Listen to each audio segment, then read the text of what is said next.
Welcome back to Definitely Not Definitive. I'm Ken. And I'm Bethany. And we're just a deadly duo in love that loves reacting to some death battle. Yes, we do. And so for this death battle, we're doing Hercules versus Sun Wukong.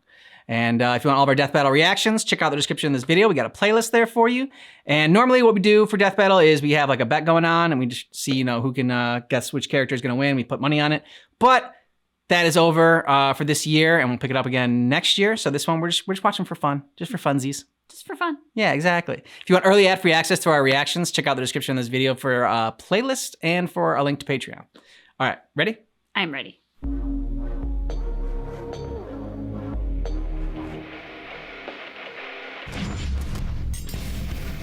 Hercules, the god of strength. Sun Wukong, the Monkey King. Myth has many heroes, but few overcome their past to become legendary. And maybe inspire some comics and anime to boot. Hey! Boomstick. And it's our job to analyze their weapons, armor, and skills to find out who would win a death battle.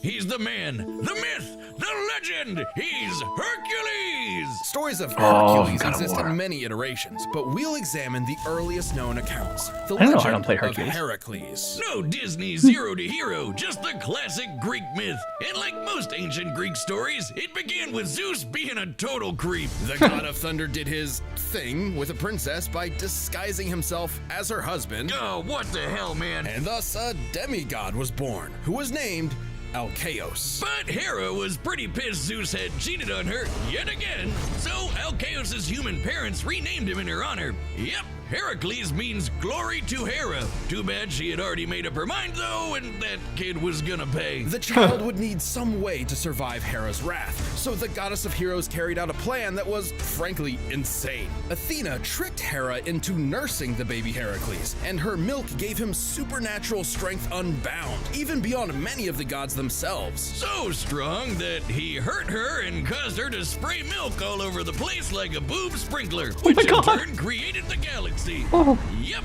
that's why we call it the Milky Way. Oh god, I'm never eating one of those candy bars again. With his godlike power, Heracles became a fierce warrior trained by the finest Ryan Gosling? of Greece. Unfortunately, he wasn't Kevin without Sorbo? problems. While he was a natural Freaking at Hercules? boxing, wrestling, fencing, and so much more, he struggled in the arts. He even had a fit and accidentally killed his music teacher. Little did Heracles know this was a sign of the tragedy to come. Many years later, as his name began to be synonymous with the term hero, he murdered his wife, Princess Megara, and their sons. Yeah, Hera had magically driven him into a kill frenzy rage, but that didn't excuse it for Herc. His guilt was there. Desperate to atone, he sought guidance from the Oracle of Delphi and learned his path to redemption. He would submit himself to King Eurystheus and perform for him 10 grueling labors. The guy was a D-bag, but Herc did what he had to, and through his struggles built a killer arsenal. For his first labor, he was tasked with slaying a lion whose hide could not be pierced by any blade. So Herc just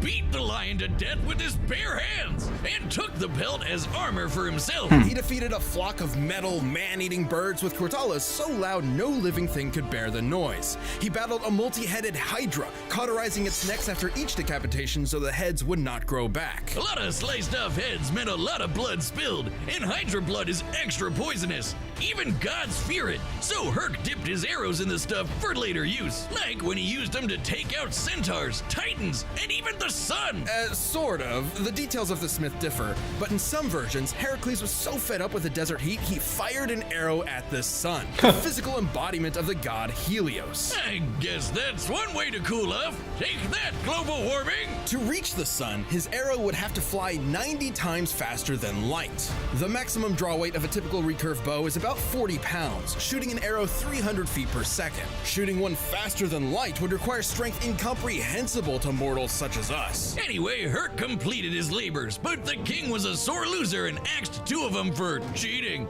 because Herc was a lot more clever than he expected. Heracles received 2 more tasks, one of which required he retrieve the golden apples of Hesperides, which ironically originally belonged to Hera. As part of his plan, Heracles would temporarily take on the role of the Titan Atlas as bearer of the heavens. That sounds exhausting. More than you think, dummy. While modern art often portrays Atlas carrying a globe, the Greeks perceived his burden as a celestial sphere. This would mean Hercules supported the weight of not just the Earth, but the whole universe. Like, I'm holding up this entire show.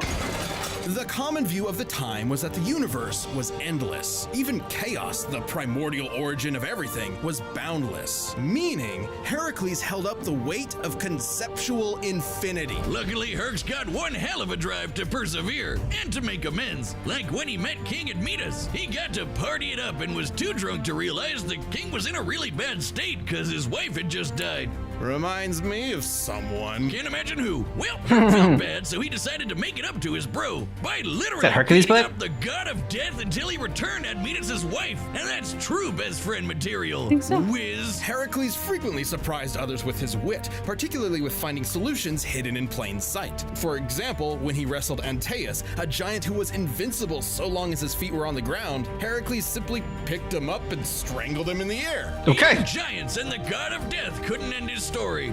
Instead, he was tricked into putting on a shirt covered in that Hydra blood, and it totally screwed him up. What a BS way to go. Yet also a testament to how a contest of power could not defeat him. Racked with unbearable pain and burning at a pyre, Heracles called to the deities who had watched his story unfold. And so, as his mortal form returned to ash, Heracles ascended to Mount Olympus. Where he was welcomed as the god of strength. Even Hera lightened up. His life may have been one of strife and struggle. Hey, but Smite! on that day, all the world was left in awe of the legend of Heracles.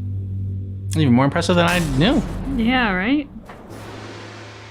Did they talk There about him once was a battling the mighty Minotaur? monkey warrior, born of a mystic stone from the energy of the sun and moon. Upon birth, he graciously bowed to the cardinal directions and Shot lasers from his eyes. Oh, shit. Strap in, folks. This one's a doozy. this monkey soon befriended a band of other primates and rather narcissistically named himself their handsome monkey king. But after a few centuries of monkeying about, he got a taste of the dreaded midlife crisis. You see, the Monkey King was fierce and brave, yet he feared death. So he ventured to new lands in search of immortality. Turns out he'd find a lot of it. Training under the Taoist master Puti, he earned his first method of immortality and a new name. He would be the Monkey Awakened to the Void, spoken as Sun Wukong. He also learned a bunch of magic. He can ride clouds, make thousands of clones, heal from fatal wounds like decapitation, and transform into basically anything. Damn. A bird, some vapor, a pitchfork, even an incredible fighting temple. With his famous cloud somersault, he could traverse the world at incredibly high Just speed. amazing At graphics. first, a single somersault could carry him 108,000 li. Li being a traditional Chinese unit equal to about 500 meters, making one somersault move 54,000 kilometers per second. Fast enough to circle the entire Earth in one leap. And he'd only get faster from there. Monkey would do whatever it took to prove he was the best of the best. When fighting the mighty deity Prince Nocha, his foe transformed into a more powerful visage with 3 heads and 6 arms. But Sun was like, hey, I can do that too, and then did just that. Sun Wukong eventually returned to his simian subjects and, with his newfound power, amassed a veritable army. However, he felt no weapon in their arsenal suited him. So he barged into the Dragon King's palace and demanded he hand over a weapon worthy of a king who could match the power of heaven. Yeah, Sun was pretty full of himself, but he wound up taking a pillar originally designed to measure the depths of the ocean. What seemed like a worthless rod to the Dragon King was actually the perfect weapon for Wukong. Weighing nearly 8 tons, the Rui Jingu Bang can change size at his whim. It can shrink to the size of a needle or grow long enough to pierce the heavens. The same heavens that got pretty mad with Sun after he crossed his name out of the Ledger of Death, making himself double immortal. Wait, how does Okay. that work? And even Double more immortal. mad when he demanded to be formally acknowledged as the great sage equal to heaven. Okay, we've got a headstrong goofball who quickly masters new powers and wants a fancy title. This is just shown in anime. Now, the Monkey King may have lashed out, but it was because when he requested a place in heaven, a place he truly believed he deserved, the Jade Emperor's court reduced him to a stable boy. Beneath all his antics, what Sun wanted most was to prove himself. Even with all the shenanigans, the Jade Emperor remained cautious and willing to placate Wukong. By making him the watchdog of the Garden of Immortal Peaches. He totally ate that shit, didn't he, Wiz? Oh yeah, Wukong got hammered, ate most of the peaches, ran around the Jade Palace in a fit, and found 5 gourds of immortality pills, which he promptly swallowed. All of them. How Okay, immortal so is that this guy? makes how many layers of immortality now? I'd say a few hundred, thousand, if you count each individual peach and pill. When he sobered up, he knew he was in serious trouble. So, naturally, He ran away. he prepared for war. Wow, that escalated quickly. What are they gonna do? Kill him? So the Monkey King proved too strong for heaven. He battled all their best fighters and even matched Erlong Shen blow for blow in an epic battle of transformations. He's that guy with the third eye. And heaven's greatest holy warrior. Yet no matter Erlong's form, Wukong always had a counter. Until Lao Zi threw in a convenient plot MacGuffin that captured the monkey. But even with Wukong in chains, heaven had a problem. He just wouldn't die. Lightning, fire, even Lao Zi's de-immortalizing furnace just made the monkey stronger. Now, Wukong is not invincible. He has been hurt by the scorpion demoness's poison, which could even harm the Buddha, an awakened divine being liberated from the cycle of life and death entirely. Now tell me, how painful is that? What? Pain is all in the mind, and I Scream. am absent of mind. Oh God! Oh no, I was wrong. It's bad. It's really, really, really bad. Oh God, make it stop! But even after all that, Sun had one more challenger to contend with: the Buddha himself. Buddha approached Wukong with a contest. Leap out of his hand, and he could have the Jade Emperor's throne for himself. Having no impulse control, the monkey agreed, and in an instant somersaulted to the very edge of heaven. But he had already lost. Because Buddha achieved nirvana, he transcended the world, literally holding all of existence. So even at the edge of the universe, Wukong technically never left his hand. For his rebellion, Sun was put in timeout, sealed under a mountain for 500 years. But even son Wukong would find a chance at redemption. In his case, he was tasked with escorting and protecting a monk, Tansong Zong, or Tripitaka, on a journey to the west. With additional companions, Pigsy and Sandy, the trip was a tough one, Pigsy. and Monkey abandoned it more than once. But through it all, he always returned to shine as the group's powerhouse, saving Tripitaka's life many, many times. Seriously, this guy could not stay out of trouble. It's like Wiz at a blind date. Wukong has cracked apart mountains, slayed hundreds of monsters, and survived the yellow wind demon storm that could destroy the universe, as in heaven, earth, the 18 layers of hell, and more. That's cool and all, Wiz, but let's answer the real question. Can he beat Goku? Maybe. During his journey, Wukong performed possibly his most legendary feat, holding up Mount Sumeru, which in traditional Mahayana Buddhism is a mountain supporting the infinite cosmic sky. And Sun just hauled it around on one shoulder. Just one. Because on his other shoulder was a whole other mountain. After 14 years of travel, the journey was complete, and Wukong had finally accomplished a truly great deed. For this, he was given his long-awaited place among the heavens. As the victorious fighting Buddha. Now that's gotta be an anime. After so much time as a rebel, an outcast, and a truly unstoppable warrior, Sun Wukong had, at last, found his home. I'm gonna go with Hercules. Okay, good. Because I was gonna go with Sun Wukong. I'm like, I'll take whoever you don't take, but I think Sun Wukong. I mean, he's immortal, 50 million times over, and he held up a universe just like Hercules held up a universe. So that's why I'm going with Sun Wukong.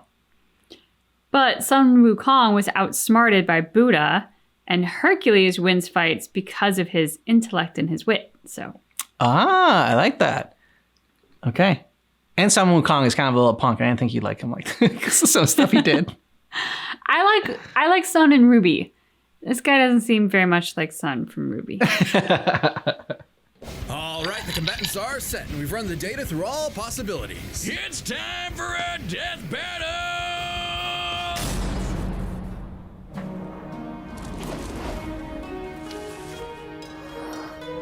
Our tale begins atop a great mountain where the mighty Nice setup. Hercules sought a gift from the gods. Oh there! Huh? I'm in need of that apple. Relinquish it. Sorry, I'm supposed to find my master some vegetarian food. You'll find it elsewhere. But Heracles was not so easily fooled.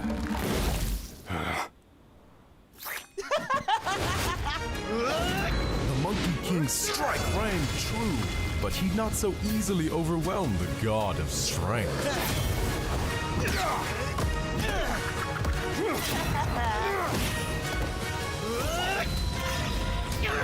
They're gonna throw mountains at each other. I am Hercules!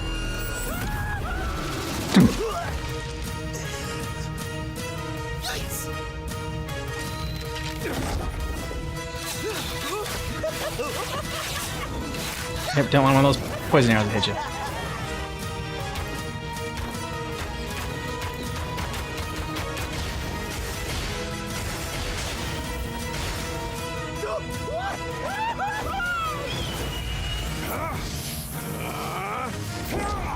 Die, demon! Agony! Agony!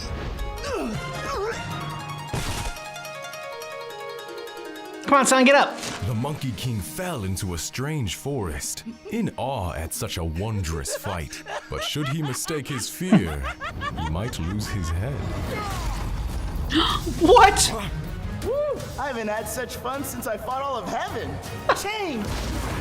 Behold me, the immortal Monkey King! Multiple heads. Of course. Watch this!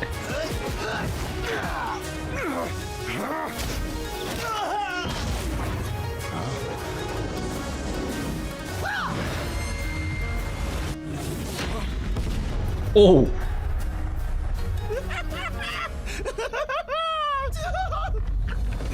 You've had your fun, beast, but I've had enough!